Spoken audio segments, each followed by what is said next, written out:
За първата си книга "Бандитска Варна" авторката казва: "Беше същата като мен, дива, непредвидима, опасно луда, а пък иначе едно голямо оголено оклювче, откъдето и да я погледнеш."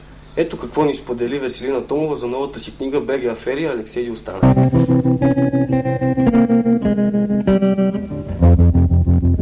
I was 5 and he was 6. We rode on horses made of sticks.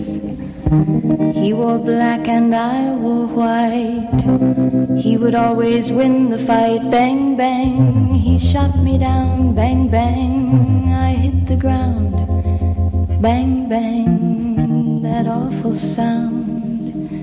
Bang, bang, my baby. Значи книгата, за да стане ясно на тези, които не са чели и тези, които ще посегнат към нея, е разделена условно на две части. Едната е свързана с Алексей Петров, другата е свързана с знакови процеси, които текат в България и които прокуратурата и МВР нарича дела от обществено значим характер. Във втората част, в тези дела от обществено значим характер, съм извадила порочното разследване, което се прави от страна на прокурори и висши полицаи и което понякога граничи с мафиотски методи, само и само, за да можем да бъдем убедени ние като общество, че са заловили мафията. Оказва се обаче, че не точно това е мафията и не точно това са справедливите и законови начини, по които може да бъде водено едно разследване, което за мен е шокиращо.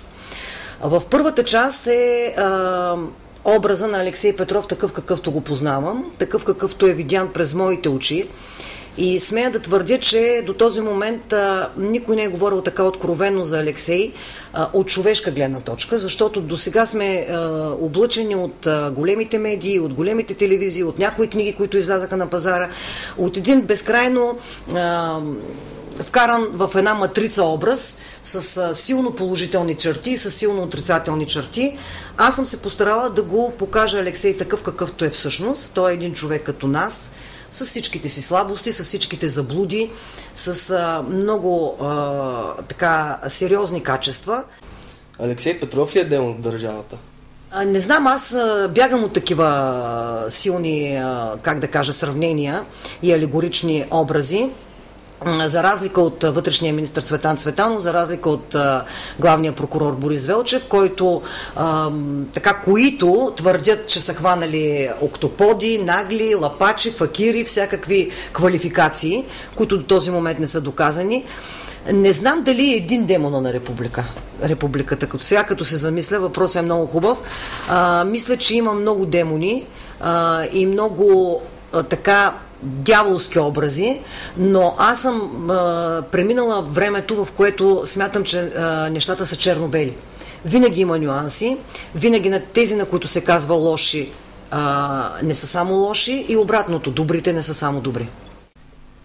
Алексей Петров се обяви за опонент на Бойко Борисов. Какви са отношенията между тях? Отношенията между Бойко Борисов и Алексей Петров бяха изключително добри. Поне преди ареста, който се случи с Алексей Петров. Това беше от една страна много странно за всички онези, които познават отношенията в задкулисен план, защото Алексей Петров се обяви на всеослушание като опонент на премиера Бойко Борисов и на властта.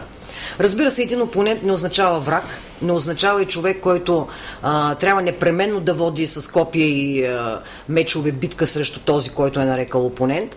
Но според мен Алексей Петров сбърка още тогава с поведението си, защото обявявайки Бойко Борисов за опонент, той насочи изключително много остротата на критиките си единствено върху вътрешния министър Цветан Цветанов и Бойко го пощади и той остана някъде в страни.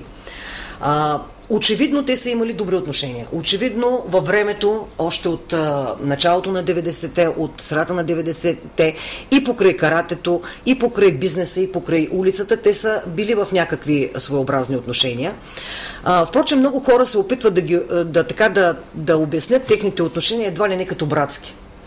Моите впечатления от Алексей Петров и от моите срещи с него е, че това не е съвсем така.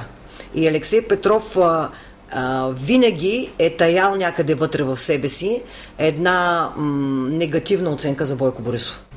Защо Алексей Петров напусна ДАНС и каква е причината за конфликта между него и Драшков? Алексей Петров напусна сам ДАНС на 31 август, мисля, че 2008 година. Ако не беше напуснал сам ДАНС, при всички положения щяха да го освободят, защото още преди него започна чистката на ДАНС след спечелването на изборите от ГЕРБ. Те започнаха първо с спецслужбите. Обикновено всяка власт в България започва с това, защото в спецслужбите са съсредоточени изключително много информация и който владее спецслужбите, както се казва, ръководи парада в държавата. Това направи, разбира се, без никаква изненада и ГЕРБ. Заедно, тук е много важно да се отбележи с Иван Костов, който и ДСБ, които са така горещи партньори на ГЕРБ. И за Алексей Петров беше очевадно ясно, че няма място повече в специалните служби. Въпреки че аз го познавам именно от периода му в времето, в което той работеше в тези служби. Работила съм заедно с него по някакви разследвания и мога да кажа, че ДАНС загуби своя наистина истински боец. Защо Драшковия кръг, така наречен популярно, го върнаха в ДАНС и защо всъщност се получи конфликта между Алексей Петров и Иван Драшков? Най-странното е, че Иван Драшков е водещ офицер на Алексей Петров, тогава, когато той е бил агент под прикритие.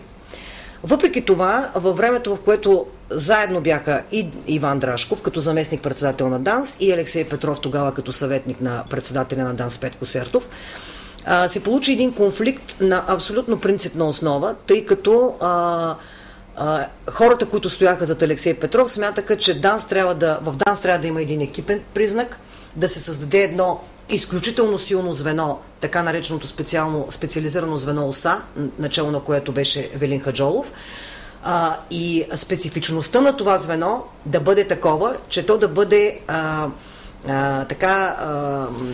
пряко подчинено единствено на председателя на ДАНС, за да няма никакъв пробив в информацията, както от БОП, както от МВР, както от полиция и да не изтича никаква информация към това какво върши това звено.